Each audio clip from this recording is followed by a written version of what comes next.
The September issue of Exceptional Parent magazine focuses on the elderly and those who care for them.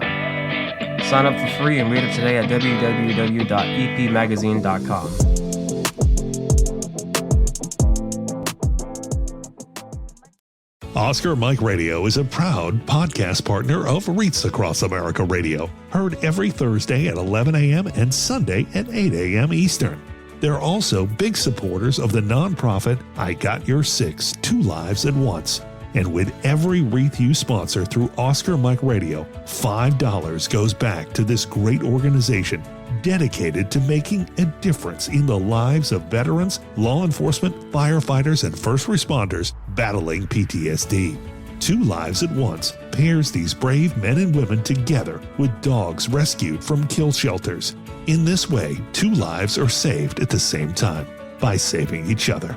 Donate now. Go to reachacrossamerica.org/Oscar Mike Radio to help. That's reachacrossamerica.org/Oscar Mike Radio.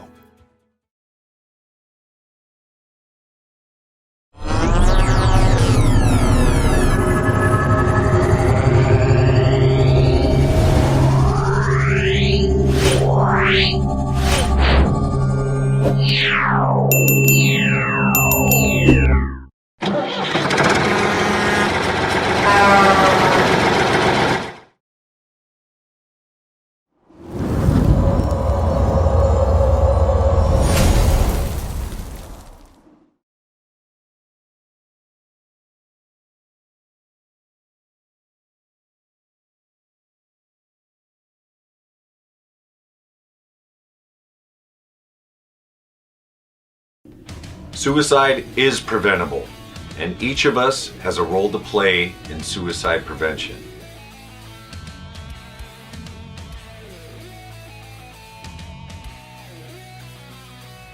Suicide is complex. There is no single cause. And it's not always a mental health issue. It could be loss of a job or home, financial or relationship issues, pain, or leaving the military. Suicide does not discriminate. It affects all ages, races, and genders, veterans or not. If you know a veteran who is struggling, connect with them. Let them know help is available. There is quick and easy access to services in times of crisis. Dial 988, then press 1. Talking about it is okay. Don't keep it inside. Don't be ashamed. Don't wait. Reach out. Find resources at va.gov/reach.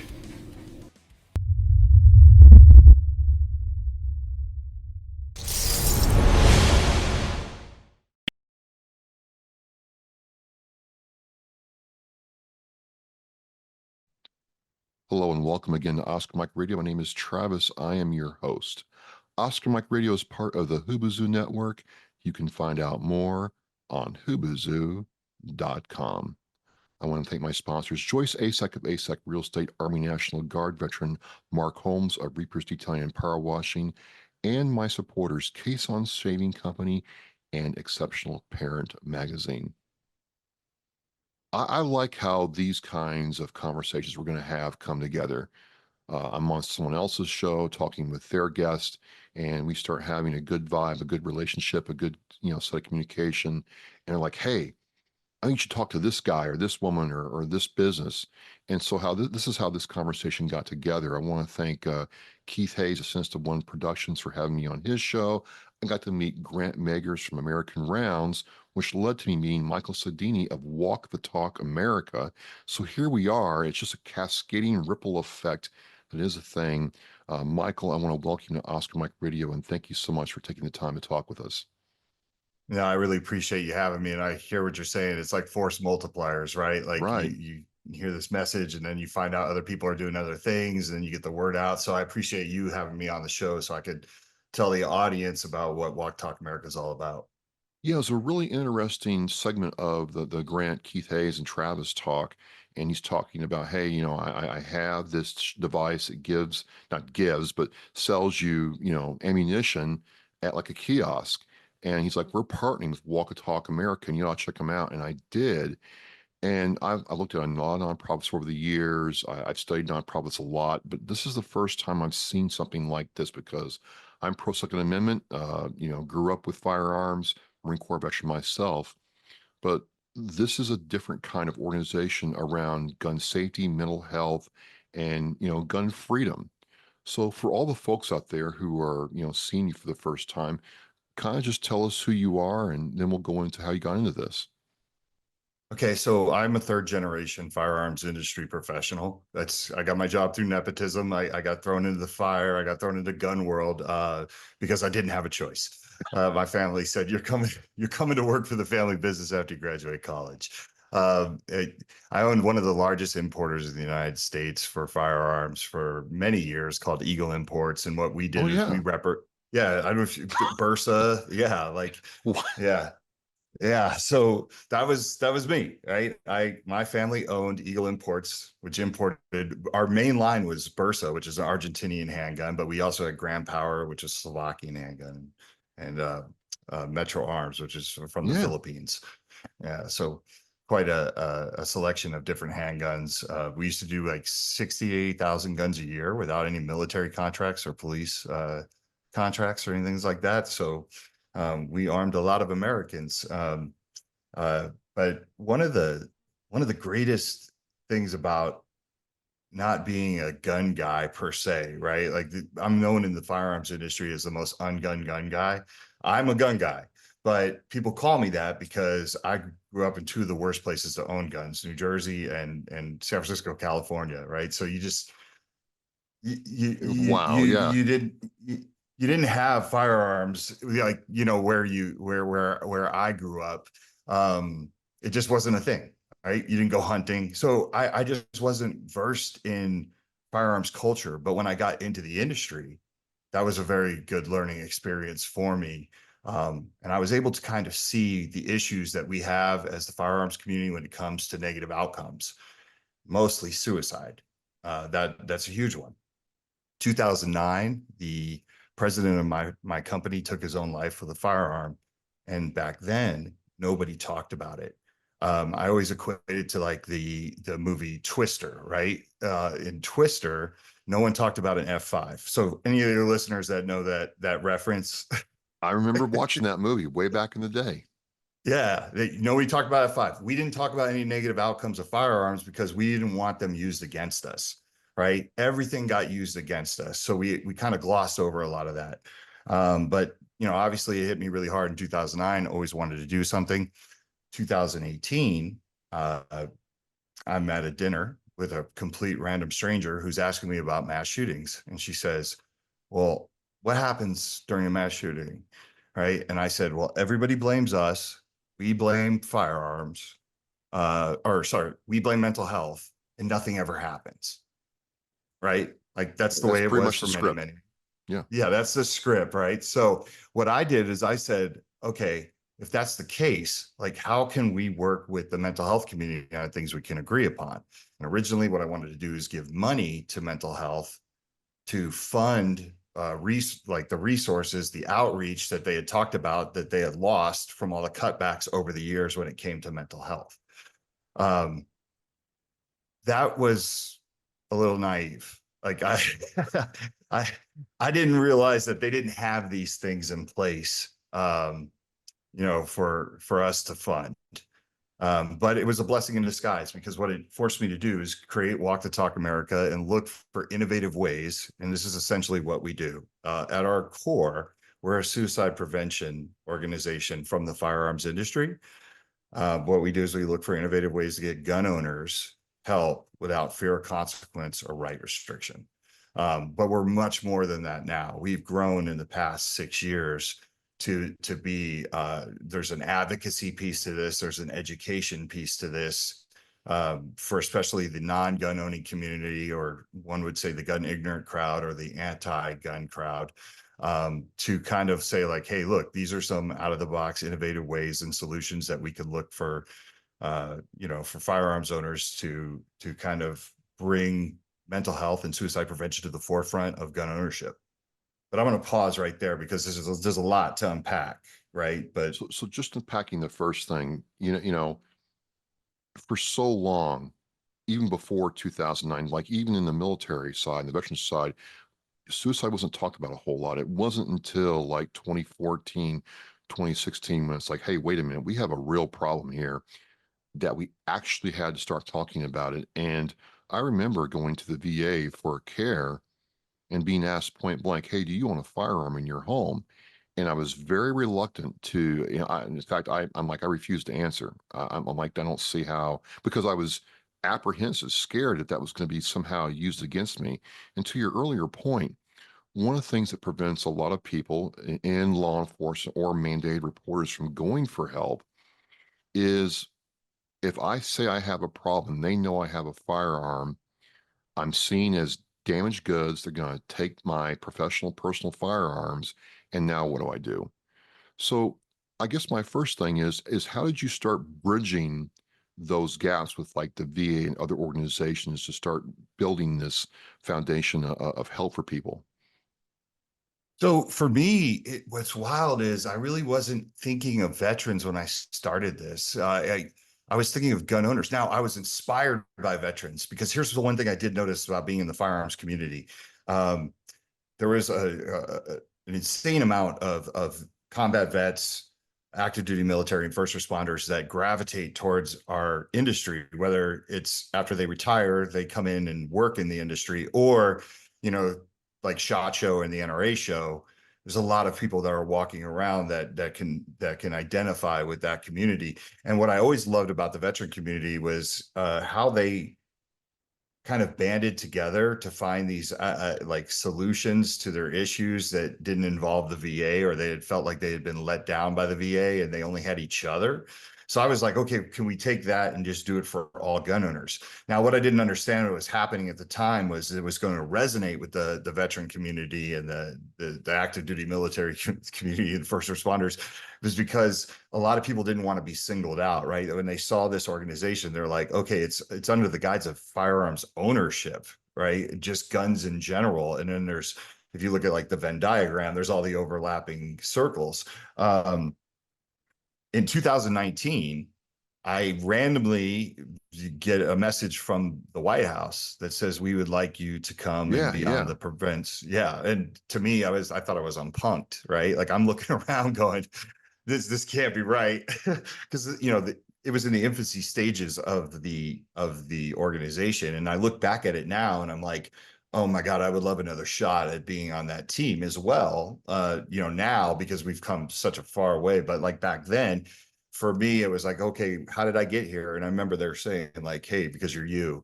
But it was really awesome because to me, that was the first time that the VA had reached out to recognize that there might be some blind spots. So they were bringing people from the table, like, the table was full of people from all walks of life.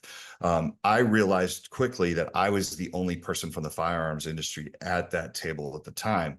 And it was really great. And I want to share this like really fast anecdotal story that I think is super cool. Speedy here.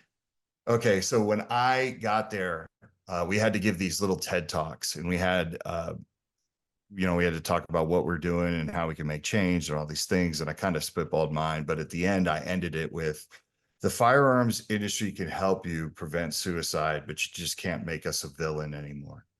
And, I thought that was the perfect way to end it. And it was great because, there's like 30 of us sitting in this table, and then around us, there's like 70 people, in this big conference room, and highly decorated people in there, you could tell.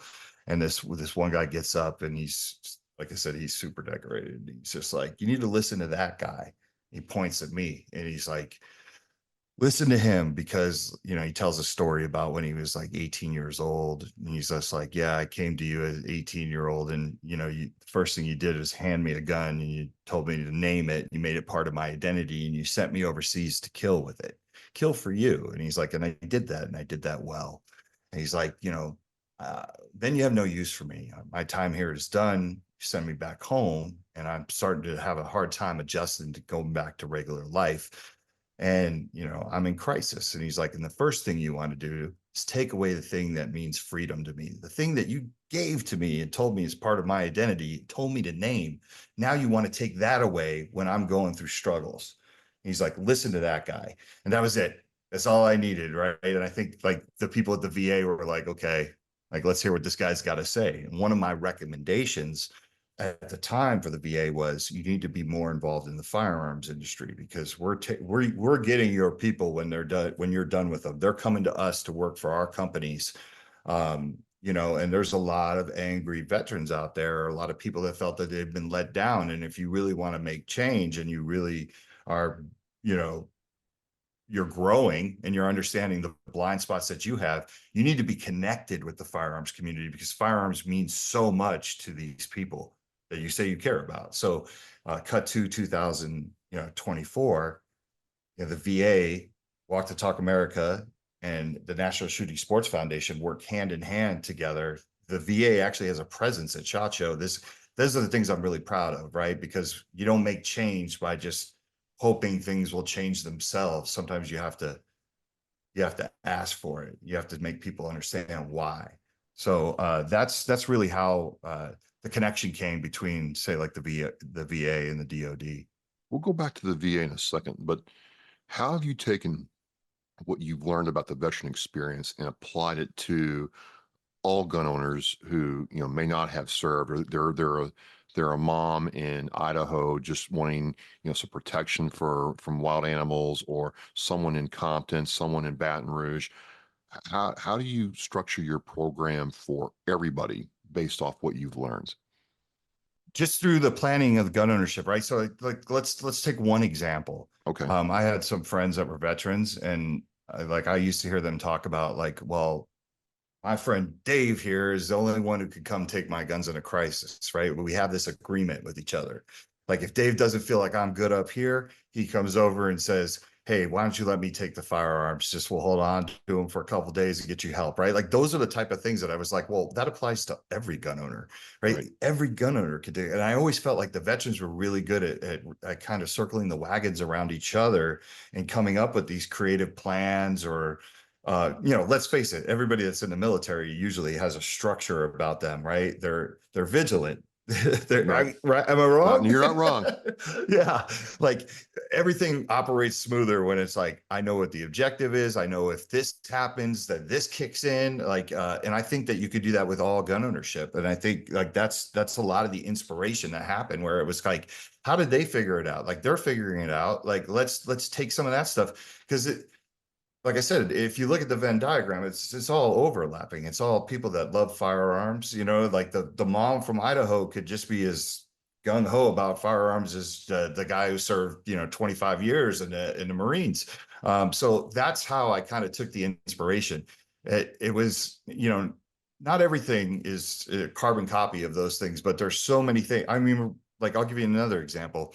We have a program called Cause a Pause.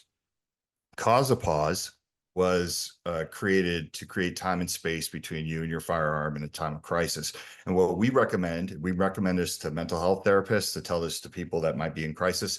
Hey, if you have a firearm in the house, why don't we start by putting a picture of something you love or someone you love on your safe, right? It's just a simple thing like that, right? So if you go into my safe, which is out there in my garage, like on my safe, I have 2 pictures. They're both of my daughters, right? Because I think about like what faces would get me to stop, snap me out of maybe this trance that I'm in if I'm in crisis. It's those 2 faces, right? Now it doesn't have to be your kids. Maybe your kids are the ones that make you want to go do that, but it could be something else that means I'm being funny, but it could be something that means something to you, right? But what inspired that was I had read an article about like GIs during World War II that were putting pictures of people they loved on their firearms, right? They were like putting them inside of the panels on the side of the firearm, like the grips and stuff like that. And I was just like, oh, that's kind of cool, right? Like little reminders of why we're doing this, why we need to keep fighting, why we need to come home.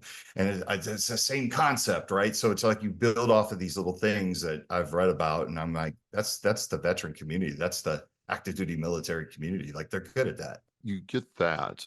I have to know, dealing with the VA can be a very monolithic, cumbersome experience, or it can be streamlined depending upon what's going on. But I have to think this took a lot of effort on you and your organization's part to work with the VA and collaborate with them. How did that come about? It really was the prevents team, and then going up there and kind of showing them all the different ideas that Walk the Talk America had just for the firearms industry. But I don't want to just beat up on the VA. I will say that there's two sides to this, right? And I'll tell another anecdotal story. Before I was going up to the White House in 2019 to work with the team, word got out, and a few of my colleagues that are in the firearms industry were like, "Oh my God, you're going to go talk to the VA at the White House? Like, we need to tell you some stuff, right?" And they're like, this, all this is wrong. You need to go up there and tell them like this is BS and they need to change that, right? So I get up there and I'm like, okay, cool. I'm armed with all this information that I'm going to be able to hit the VA with to make them see the error of their ways. And I sit there and I tell the people that are leading the VA, and they're like, yeah, we changed that policy last year, or that policy's been changed for 2 years. And I'm like, ooh, that's a problem. I'm like, here's your problem. This is why you need to have a relationship with the firearms industry, because you have a lot of highly decorated combat vets that are now working in this industry that were burned by you, and they're not talking very highly of you. And they don't know, once you've been burned by the VA, most likely you're not going to go back to the VA in a year and say, hey, did you change that? Have you improved? Have you gotten better? But the VA could have improved, or they could have made a change. And that's what I mean. This information needs to be passed around because you don't want people passing bad information to people, you know what I mean, inside the firearms community. So, you know, the relationship has happened organically and it's grown, and there's a trust factor. And I think that just comes from years of working together. But I do appreciate the VA's willingness to sit down and listen to, you know, what I think are blind spots or maybe things that they never thought about before. So I don't want to sit here and just smash the VA. I know that there's VA is massive, right? And there's a lot of vets out there, and some people have the best experience, right? Like, I'm sure you could attest to that. Absolutely. You know, one of the things I learned about this year at the Veteran Service Officer conference was the VA SAVES program. And part of this is, you know, their aspect of training people how to deal with firearms related issues. And it's a real huge initiative with them. It just seems like, you know, a lot of suicides do happen by firearms. Things do happen. We'll talk about one here in a second. And I see it as a couple of different things. You have the side that says, hey, you know what, you know, guns are great. Everybody should have guns. You have the side that says, you know, guns should be restricted. No one should have guns. I live in Massachusetts, which has now become a very difficult state to own a firearm in. And then you have, you know, hey, how do I make sense of all this? It's called kind of like three different things, your Venn diagram. And it seems like you're one of the few organizations I come across that's kind of in the center sweet spot of that Venn diagram that can speak to each different, you know, axis of that. You know, what's it like talking to the people who are like, you know what, we could just solve this by eliminating firearms entirely, and we wouldn't have this problem? Because that's something that comes up a lot in public discourse and talk. Yeah. I'm just trying to put this the most polite way. I appreciate anyone that wants to live in a cartoon world. I really do, because it's not that you hate guns. You just don't want people to die, which is, I think, almost everybody, right? Like, you have to really look for somebody who's like, I love death and destruction. But I try to validate people's feelings when they say things like that. I also try to make them understand with nuance, like how difficult that would be and what that means. And until someone can guarantee like my safety 24/7, I'm not giving up my firearms. And I don't think millions of other people they'd agree with me. But what I always try to tell people all the time is the genie in the United States is not going back in the bottle. I was a small firearms importer. And once again, I validate how they feel. I never, ever, ever not go that route. Like, I wanted them to understand that that's where we meet, on the island of saving lives. But I used to sell 68,000 guns with no military or law enforcement contracts. Like, I was a small company. If you think about the Rugers and the Smith and Wessons and the Glocks and Daniel Defenses, right? All these massive companies there are millions and millions and millions of guns out there that aren't going back in the genie bottle. Like, it's just not going to happen. So what we have to do is understand that guns aren't as big an issue as we make them out to be when you look at the numbers and you talk with it in nuance. If you take the total number of gun deaths, right, the biggest issue is suicide. Yep. Until we can tackle suicide, and that's where I feel like the gun industry really can come in and help with that, because of the messaging and being the trusted messenger. Like, most people who buy a firearm are ready to listen to the company that they bought the firearm from in all aspects of life, right? When it comes to safety, when it comes to defense, like when it comes to freedom. But we lose 79 people. I think it's between 74 and 79, right? If you go by CDC numbers a day to suicide prevention. We had a mass shooting right down the road from where I'm coming from today. I'm in Vegas, right? If we remember Mandalay Bay, Yep. October 1, that we lost 59 people that day, and that was horrific. But we lose 79 people, or 74, let's go low number, 74 people a day to suicide by firearm. We have a Mandalay Bay shooting every single day that gets zero media coverage because it doesn't sell ad space. And it's not sexy, right? It's like, you can't freak people out about that. And it makes people look at society and say, well, what's wrong? We need to find out why people are feeling like, hey, I have no other way out but this. And I think the firearm, it's quite frankly, can be the portal for people to get help. And that's where I'm trying to change the subject. Like, let's move away from banning all firearms or getting rid of guns. That you're still going to have death. You're still going to have horrific events happen. You know, people tell me all the time, these are the same people that say, well, if it just saves one life. And I'm like, okay, well, hammer violence.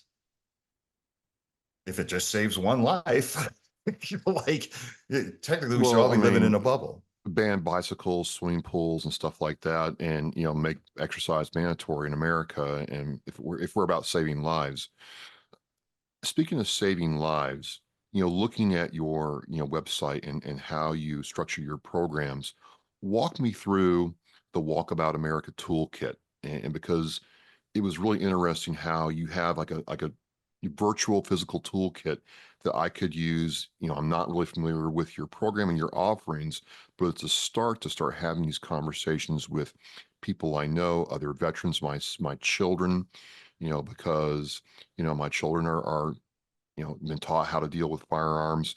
Yeah, I just really like that aspect of what you offered. We try to offer almost everything for everybody. Yeah. So just so the listeners understand, we do free and anonymous mental health screenings. Why is that important? Hey, use it if you want, or don't, right? You don't even have to be in crisis to use it. We have people that contact us to take a screening once a month just to make sure that, to see where they're at, right? But what I wanted to do is get gun owners to start thinking about their mental health and thinking about ways that they can be involved in the conversation. My belief is that if you come up with enough solutions, like you come up with these toolkits that arm gun owners, because most of the time firearms owners would get into these conversations, right? And then would get frustrated because they didn't really have anything to fall back on when it came to how are you going to solve suicide prevention and mental health. We always said, well, that's their issue, right? That's the mental health side. Now, as firearms owners, if we can come forward and say, well, here's all the solutions that we have, whether it be Walk the Talk America or companies like Hold My Guns or NSSF Suicide Prevention Program. Now we're coming with our own solution. So first and foremost, I want to arm firearms owners that are really inspired by the Second Amendment. It means a lot to them, with solutions as opposed to just deflecting. So once you have solutions to problems, now you have a spot at the table. Now people can't challenge you like they used to. Right? Because I think the anti-gun side would always say, like, well, if you're not going to come up with solutions, then here's restriction, and we need to restrict you. Right? Now it's like, no, this is what we do, and we do it better than you. So one of the things we offer is free and anonymous mental health screenings for firearms owners. We have a lot of gun companies such as Ruger, Bursa, High Point, Canic, Arms Corps. Arms Corps puts up on the side of their ammo boxes, right? We encourage gun owners to take a free and anonymous mental health screening. It does not ask you about your firearms. It's just a way to check in on yourself without having to go to somebody to see if you're okay and just to see where you're at. And like I said, you don't have to be in crisis. Then we also have all these little campaigns, which you'll see in the toolkit. Things like Cause a Pause, which I talked about earlier, right? Campaigns like Train as Hard, retrieving your firearm from a lock safe as you do training with your firearm. Just little things that make gun owners think, because sometimes we forget about that aspect, right? We're like, I mean, you know how it is. Gun owners will tell you all day long about the 3-day AR course they took and how awesome it is and how much they've trained, right? But then we act like we can't train to retrieve our firearm. And I think that's a huge aspect of it. Just for talking to you, for example, like right now, I have a quick access safe underneath my desk that many times when I'm on the phone, I'm running my fingers over the code, right? Like I can open this thing in the pitch black dark of night in less than a second. And I also check the batteries every month on this thing. I know that it's never going to fail me, right? Because I stay prepared. It's little things like that that you can arm firearm owners with, like knowledge and advice and things that they can give. But we also do things like, we were the first company to create a firearms instructor mental health and suicide prevention curriculum. It's on our website. It's for free. We give it out for free for any firearms instructors. That was birthed out of the fact that there are certain states out there, like the state of California, New York, Maryland. There's, I think, New Jersey. There's a handful of them that are requiring an hour of that curriculum to be implemented in every CCW class taught. So a lot of firearms instructors were going back to the state and they're like, well, we're firearms instructors. Like, what do you want from us? Tell us what you want to say. We'll do it. Right. That's the biggest misunderstanding of the firearms community, is that we don't want to help. We do. We just don't know what you want. Right. So they went back to the state and they said, what do you want? And most of these states were like birds who wanted to fly south, but didn't know the reason why. They're like, we don't know. We don't have a curriculum. We just want you to tackle these issues. So Walk Talk America comes in and says, okay, you need that? Let's give you the most dynamic, amazing hour of your life, right? Like we want this to be fun. We want this to be something that gun owners are like, oh my God, this is awesome. And it's true. Most of the firearms instructors that use this, the majority of them aren't even in states that are being compelled by the state to teach it. It's just something that we always thought guns and mental health were mutually exclusive and we couldn't put them together. And now we're trying to change that narrative. And we do that through all of our toolkits, all of our resources, everything that we have on there. I mean, we even have a program called Kids to Kings, where we go into underprivileged, underserved neighborhoods and we teach these kids about firearms responsibility. We teach them about complex trauma, PTSD, life skills like financial advice, things like that really empower these kids, because many of these kids never, ever get an opportunity to even have firearms introduce them to them in a healthy manner. Like, think about that, right? If you're only getting your firearms information from, say, a hip hop video, or maybe it's your cousin, and we're not here to judge that, right? But maybe your cousin's out in the streets and he needs his firearm, but he carries it illegally. Everyone has a right to have access to proper firearms knowledge, and empower these kids to maybe grow up to be the next competition shooters, the next firearms instructors. We talked about force multipliers out there, right? Like, I want every kid from every neighborhood to be able to say, no, like, you're holding that wrong, or this is a powerful tool and it comes a responsibility. So empower people. That's what we want to do. It almost seems like, to use the Marine Corps analogy, I remember my M16 was called Charlene. She's after a redhead I knew, beautiful girl. And, you do the creed. This is my rifle. They mean like it. But one part of it is I must master it as I must master myself. And I'm connecting with you on the fact that, hey, if you master all facets of firearms ownership and usage, you can, master yourself and be mindful of your own mental health, so you know when's a good time to get help. And I think that message really goes a long way. Yeah. So this is the way I look at it. Okay. And I'm preaching to the choir with you. clearly, right? But someone who may be listening, when you get a firearm, and this is what a lot of the outside world doesn't understand about most firearms owners. Like we do train, we do take CCW courses, we do talk about these things, and when you take these courses, the safety rules get beaten into your head, right? Like we're the type of people that watch movies and we nitpick when we see like the main character muzzle flash a kid, or there's zero trigger discipline, right? So we're in tune to that world of firearms safety. The second thing that gets beaten into our heads, believe it or not, is defensive shootings. Most firearms owners understand that you're not just able to shoot somebody, even if they're breaking into your house, without your life becoming a living hell. So there is that aspect of the law, and understanding that it's not going to be all rainbows. Even if you're in the right, you're going to go through some hell if you're in a defensive shooting. Now, what I want to incorporate, because those two are always ingrained in everything that we do as responsible gun owners, but now I want this third aspect, which is better mental health and suicide prevention. Like, there's no reason why that can't be part of gun ownership, just like, seatbelts are a part of cars. And I don't think it needs to be mandated. I think it's something that we as a culture, if we just start incorporating it, and you're hearing it over and over again, it's like, I bought this firearm, Ruger's telling me to be mindful of my mental health. Ruger's giving me all these different avenues of where I can do that through Walk the Talk America or whoever, right? I think I should listen to them, right? I think, yeah, that's part of the plan. That's part of the gun ownership plan, right? Like, it's part of being prepared. And that's what gun ownership is like being prepared for the worst case scenario, and hopefully never having to use it. I don't want to ever have to use my firearm, but I want to be prepared in all aspects. And being prepared, it dribbles down to my kids.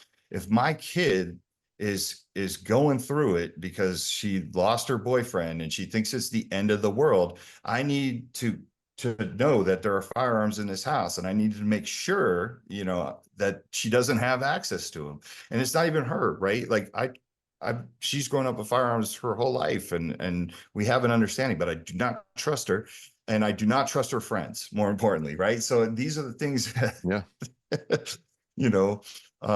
These are the things I think as firearms owners, like, we just didn't want to tackle them or didn't want to address them, or if we did it personally. But now I think we just need to start talking about it, and then showing the rest of the world, sit down, we have this, we can do this better than you, we can work with you, but you can't do it like we can. We have the firearms owners here, we have the gun shops, we have the firearms instructors, and we have the manufacturers and the accessory makers. We can carry these messages of hope way better than, say, an outside source is who cares. We can lead the way. I remember, watching Grant talk about the relationship between American Rounds, his organization, his company, and Walk the Talk America, and how you all had talked, and the sense of pride he had. And I was wondering, you've been doing this for a while now, you've worked really hard on it. Do you have any story of victory you can share with us? Like, somebody, went through your program, used your resources, and either were able to save their own life or, in a sense, help somebody else. Just curious. All day long. It's crazy. It's the anecdotal stories are some of the most amazing stories. I guess it depends on what aspect you want to talk about. I mean, we get people that contact us all the time. I mean, it warms my heart when someone contacts us and says, hey, like, I heard you talking about taking a mental health screening on the podcast, and I told my wife to do it, and she actually is now going to get help because I told her the story of, so I'm going to tell this really cute story about how I came up with the idea for the free and anonymous mental health screenings.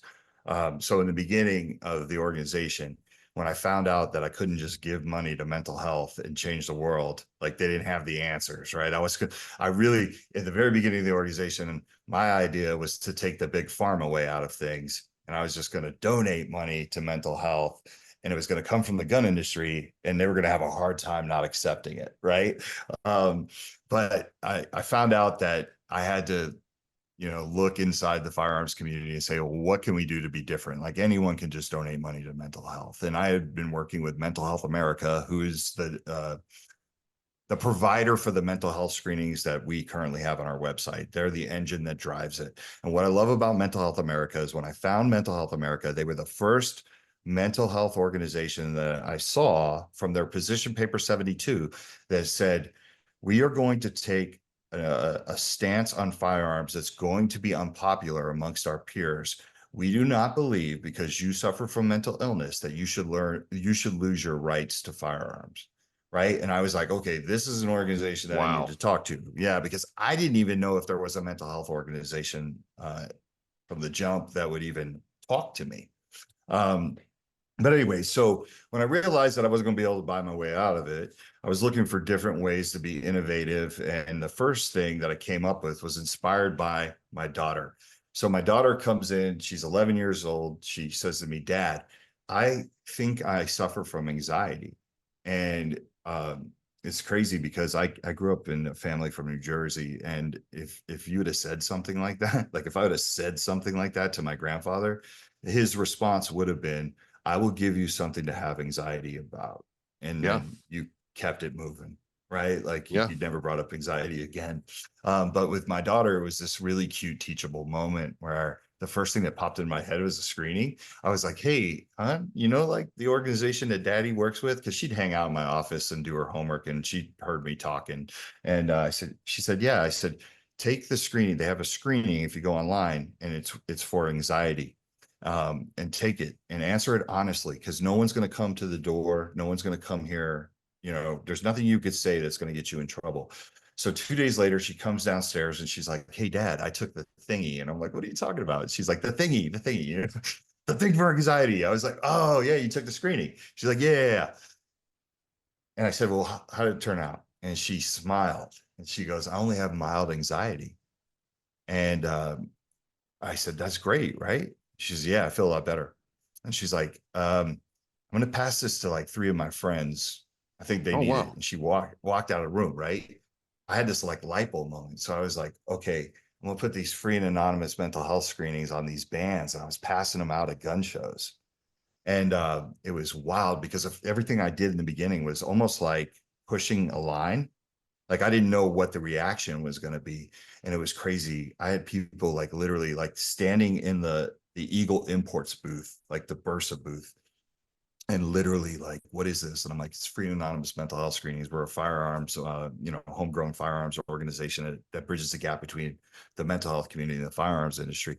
And I had people like literally in tears, like, thank you for doing this, right? And then it graduated. So I was like, what's the evolution of this? Like, I didn't get in trouble for passing these bands out at the NRA show or SHOT Show. Like, the NRA didn't get mad at me. No one cared. And I remember like saying, what's the next step? And I was like, what if I put this card in the boxes of all my firearms? And I went to my manufacturers and I was able to get them to agree to do it. Thank God they were from foreign countries, because I kind of feel like the foreign countries are a little bit more advanced when it comes to like talking about this stuff. They're less about their right. Does that make sense? Wow. Like they're so used to having their rights infringed upon in some of these countries. like, does that make sense? Like in a weird kind of way. Yeah. That the birthplace of freedom, yes. Yeah. So for me, like when I would have the discussion with my manufacturers, I was like, hey, I want to put this card in all the boxes of your guns. Are you cool with it? And they're like, what is it? And I'm like, it's free and anonymous mental health screenings for our customers so they can be healthy. And like, we want healthy customers, right? Like we sell guns. And they were like, yeah, it's a good idea. Go ahead and do it. I almost feel like that conversation the American companies wouldn't have been ready for it back then in 2018, right? Because that's like a huge leap. But the cool part about that was being able to be successful at it. Because I remember having a meeting with my employees, and I was like, hey, we're going to put these cards in the box. I don't know what's going to happen. I don't know if we're going to piss people off. I don't know if we're going to get in trouble with the NRA or the NSSF. I don't know if they're, people are going to be like, what are you doing? Right. Because once again, it was mutually exclusive. No one walked up to that line. Nobody tested it. And here's the cool thing. And I know this is kind of like the bigger picture of the question you asked, because you were looking for like anecdotal stories like down, but Oh, this is fine. we The were macro level is fine. okay, perfect. We were getting calls from people that bought like a Bursa, and they were like, "Hey, I bought one of your firearms, and you have this free and anonymous mental health screening card, and I just want to thank you. You have a customer for life." Like, I think it's awesome that you guys are tackling this. This is much needed. All these things. So people would share these stories, and like, we had people in the office that answered the phones that would tell me, "Hey, we got another call today. Like that card, like really resonated with somebody." And that's really what warms my heart when it comes to this. Companies. I remember the first time I branched out and I said, "Okay, we're ready for this." Like I can go up to different companies and look the owner in the eye and say, "I think you should put this card in the box," and know for a fact that they're not going to get themselves in any type of trouble. They're not going to get their customers in any type of trouble. And it's going to be a positive thing. And I remember I walked up to the owner of Arms Corps, it was Martin Tuason. And I walked up to the owner of High Point Firearms, which is Charlie Brown. Like these are guys that I've grown up with, right? And I said, "Hey, I need you to put this card in a box." And they're like, "What is it?" I'm like, "Free and anonymous mental health screenings. I've been doing it in my boxes for the last 6 months." And I was like, believe it or not, like customers love it and it's really cool. And I remember both of them were like, "Oh yeah, I'm surprised nobody else has done this before. This is a good idea." It's You like, never it was know that what easy. happens when you're first. It's really a proactive way to take this problem on. Um, you've done this for a long time now, but still I got to ask, what's next for Walk the Talk America? What do you, what's your, goal for the next year or two, or, I don't know if there's an in-state goal, unfortunately, but, what would be your next objective? So the work never ends. And here's the crazy part. I don't owe anybody anything, but every year I feel like I have to come out with something new. I almost feel like I have like a mixtape and I got to keep just putting out hits because like a lot of people ask that question, right? We have a lot of programs. So like if someone goes to the website, like one of the I'm on the programs we website have, now, like there's like 8 of them, 9 of them. yeah, right. Like if you took every person that's involved in Walk to Talk America, every board member, and you sat them down and you said, what is the most important thing Walk to Talk America does? Like, what's the one thing that you think is the most important? Every one of them will give you a different answer. Whether it's the advocacy work, whether it's the free and anonymous mental health screenings inside the boxes of guns, right? But so for me, the work really never ends. There's a lot of gun companies out there that I still need to get on board with this, either the messaging or putting the screenings in the box. But at the same time, things fall into our lap every day that we never thought would happen. And I'm going to give you an example of that. I spoke at a Stop the Stigma conference, which is a mental health conference a couple months ago that was in Utah. And I recently got a phone call from somebody from Hollywood.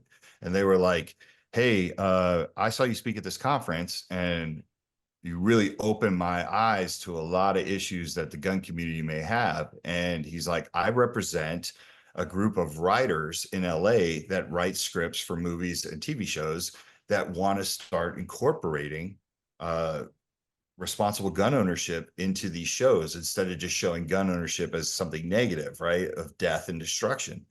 And I think you could help with that." And I thought, wow, that's amazing. So I end up on the phone with this gentleman and then somebody who works as an armorer and props for firearms in Hollywood for movies. So to me, that's an advocacy piece, right? If this pans out and we can start incorporating, things in movies that make people think about responsible gun ownership, you can still have the fun stuff. You can still have the shoot 'em up and all that stuff, but like not just, I'm not just talking about people understanding muzzle flashing and trigger discipline. I'm talking about the messaging, right? Like Right. you can incorporate that stuff and it won't even mess up the flow of a movie or a TV show, but it might make a gun owner think about something, right? Like how many times do you see a gun owner in a movie or a TV show actually retrieve it from a pretty cool safe, a quick access safe? You really don't see that No. often. Yeah. And I think that we can start incorporating these things where people would be like, "Oh, I want that safe. I have a gun. I want that safe. I think that's a great safe." Right. So to me, it's going to be continuing to build relationships. I think what I do, the most important thing is the crossover appeal that I've had. even the anti-gun side, you know, they may not like guns, but they like what I do. At least they do to my face, right? So, you know, to me, it's just keep doing the work, keep expanding the programs. The most important thing is trying to kind of get out of the box that we're stuck in. All of our funding, just to disclose to the listeners, because I'm sure people are like, well, how do you get your money? Comes from private donations from individuals, but it also comes from the firearms industry. We do not get any. We fail when we try to get government grants. My sneaking suspicion is, well, we know why. Yeah. Where I come from, right? Which is fine. I'm very lucky that the firearms industry sees the value in this, and I'm very proud of that, because I think a lot of people always say the firearms industry doesn't care. They celebrate when there's tragedy. You know, all they care about is arming people. No, I exist with my crew because the firearms industry knows that I can't get money from other outside sources. So they're supplementing this, but we have to find a way to break out of that box, right? Just because if we want to grow this and we want to take it to where it needs to be, it can't just be like a 2 or 3 man show. You know, I'm very blessed that I have a very modest salary for what I do. I walked away from a lot of money being a business owner to do this full time, but I'm complete in my soul for doing this. But everybody else that does this, and I have people that work with me in this organization that work as hard as I do for free, which is insane, right? And that just shows you how much this message resonates with people, that they're like, this is important. So what I would like to do is actually grow this thing to where we could just reach the masses and people understand it exists. Like, think about it. You've been around firearms for a long time and you didn't even know we existed until the other day, right? You know, that's going to be the next step, is making it a household name. But I think that's changing. Like I said, I've been invited to speak at events that, you know, the firearms industry was never invited to. Last year, I spoke at the Aspen Institute of Health. I was the very first person ever from the firearms industry to be invited to talk about it. So, you know, and they didn't beat me up. You know, that was the thing. I went there and I changed some hearts and minds and opened people's eyes to some of these issues that we're having as society, and how we need to be healthier mentally. And taking away people's stuff is not the way to do it. You need to empower them.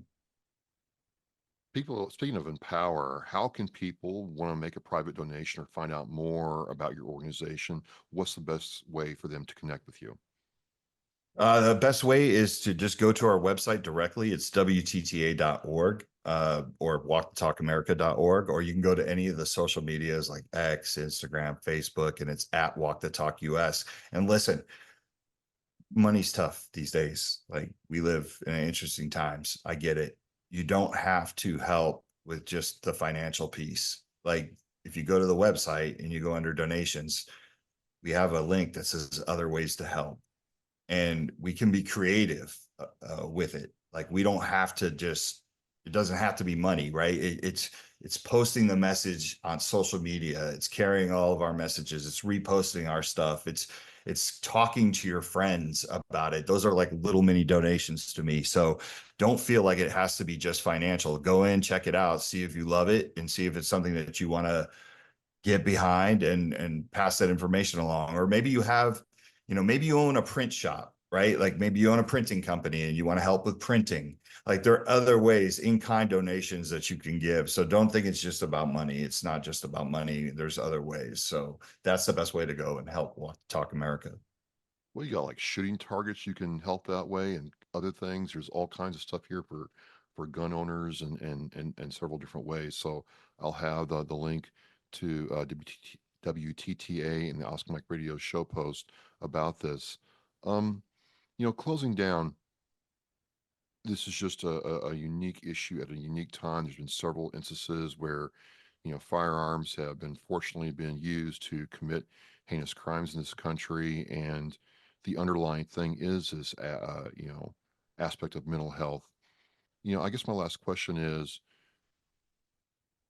when we think about mental health in the aggregate, at the whole, what's the foundational reason that we're having so many mental health problems in this country right now? Because I remember, my grandfather showing me pictures of them doing shooting class in school. My dad would take, they'd take their 30-30s and 22 caliber rifles to school in the back of the truck, and that was just the way it was. And it just seems like in the last 20 years, it's just we've swung the other way. And any perspective on why that is? There's a lot of nuance in this one, right? Yeah, yeah, yeah. I know. So Yeah, I think take your it's a best shot. combination. Yeah, take your best shot, right? Thank you for putting me on the spot and solving a mental health issue in the United States. No, I would say this: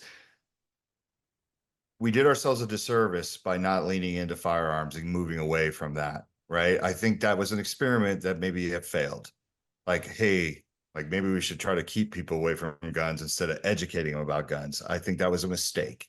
Yep. But it's not too late to turn back. I think we can start implementing firearms education on every level of, you going down all the way to the youth and coming up to adults who are just getting into this. So we can get that back.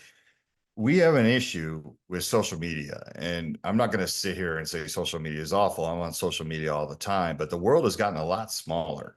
And it used to be about community. And to me, like, for example, if you were going off the rails or you weren't in a good way, you only had your community that put you in check, right? It was hard to find like-minded individuals if you weren't surrounded by those individuals. And it's all about checks and balances. Now you can find and contact people that think just like you. And if you're going down a bad path, that's not good, because you create this negative feedback loop or you get stuck in your echo chamber. So I don't want to say it's all social media, but that didn't help, right? And then we've gotten away from being civil as a society, which is just upsetting to me. I got to work with both sides of the aisle. The nature of my work, this is a nonpartisan deal. I want it to be apolitical, right? Like I want people to look at Walk the Talk America and they're like, look, I hate guns, but I love what they do. Like, I know we need them out there, but I still hate guns. And that's okay. You can hate guns. Like, I'm not asking you to be anti-gun. I'm not asking you to be pro-gun. I need you to be pro-understanding. And I think that if we can start getting back to some things that like the gun neutral crowd, which is the majority of the United States, can get behind, we can start chipping away at some of these negative outcomes. But there's no one size fits all solution for the way that society is today. And I think we need to understand that. And I think we do ourselves a disservice when we're intellectually dishonest and we lump gun violence all into one bucket, as if like inner city violence in Chicago is the same as suicide, and it's not. We need to start really kind of getting down to grassroots like work, uh, root cause mitigation, finding out. It's like, okay, this kid the other day in Georgia, like, yeah, he shouldn't have had access to a firearm. We all agree upon that. Every gun person agrees that you shouldn't give your 14-year-old kid access to a firearm, unsupervised access. But at the end of the day, I want to know why he felt that he needed to do this. If we don't tackle that problem, we're never going to get better as a society, because believe me, if that kid would have gone to school and stabbed my kid in the neck, I know that doesn't affect the rest of the world, but it affects me. And I don't want unhealthy people out there. So I told you in the beginning of the show that we are a suicide prevention organization at our core from the firearms industry, but we're not trying to get people when they're at that point of suicide. What we're trying to do is get upstream to prevent the unpredictable. What we want to do is catch people early and give them the tools and the resources to stay healthy when this becomes a horrible neighborhood to hang out in. Yep. You know what I mean? Like, that's where we need to go as a society. But I wish I could solve it. You'd be talking Well, to me from my own island. well, again, though, there's a suite of tools and a place to go to start getting help and educating yourself. And I think that's one of the most important things that I've learned out of this. And it was just, again, one conversation. We asked a question about who else Grant was collaborating with, and then he mentioned, Walk the Talk America mentioned you. I went down the rabbit hole, and I'm like, well, why don't more people know about this kind of work, because it's needed so much now. Yeah, and I appreciate that. And I want to give Grant his flowers too. Like, when they first got involved in talking to us, it was like it took him 2 seconds to be like, this is a good idea. And he literally said, do you have a commercial? We want to put them in all the ammo vending machines. And literally that was like a week ago. So we created a commercial and we sent it over to him today. And he was like, this is perfect. We'll have it in all of the ammo vending machines today. And this goes back to the force multiplier thing, right? Like, I want people to understand that there are gun industry companies out there that are literally starving for this and jump at the chance to be like, yeah, I'll carry this message and I'll do it. And he deserves his flowers for that, because he was one of the easiest phone calls I ever had from the jump, right? Like, sometimes it takes like 5 meetings for people to see where I'm going with it, but Grant was on top of it. And as you were, it's like, I love it when people can see it and go, okay, yeah, this is it. Like, this is the thing right here. We need it. Well, I just want to thank you for coming on and talking with me. I certainly like to have you back on as you progress through, what you do, and things are going to change. Would definitely like to talk with you again. And I feel that, the veteran community can be a way to help and test things out. And I love the fact you're collaborating with these different groups who may or may not agree with everything that you do and support, but they understand that the mental health and suicide is an important thing to tackle. Yeah, thank you for having me. And anytime you need me, I'm here. One phone call away. So Absolutely, absolutely. Well, force multiplier, I've talked about this all year, where it's the power of relationships to move things forward. And Michael certainly, does that. And so, as we say in Oscar Mike Radio, we're mission flight. Michael, thank you very much. We'll see you next time. Remember on and teach is our mission. We care about it and we do it every day. But I think there are things that just hit you and give you a reason to go on. The theme for our 2024 from Reach Across America is Live with Purpose. It just seemed to fit in with the vows of the REAP, the 10 attributes that we feel represent our United States military. I thought, what a great opportunity to put those two things together and show our kids through how we act some of the things that can make their lives better, their communities better, and by doing that, the country better. For me, Live with Purpose, I think, it's a mindset. Set some guidelines and then go out and purposefully make life different, make a change. It's an opportunity to set an example.